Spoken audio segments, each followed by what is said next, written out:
بسم اللہ الرحمن الرحیم الحمد للہ رب العالمین۔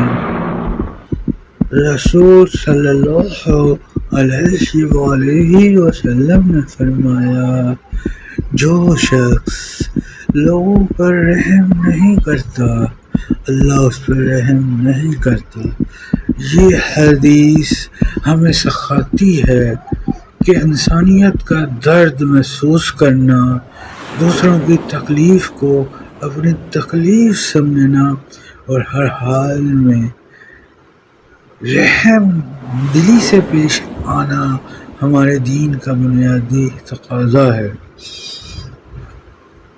اگر آپ بھی انسانیت، رحم دلی اور اسلامی تعلیمات کو پھیلانا چاہتے ہیں تو ویڈیو کو لائک کریں، شیئر کریں اور چینل کو سبسکرائب کریں تاکہ مزید دل کو چھو لینے والی اسلامی پیغامات آپ تک پہنچتے رہیں۔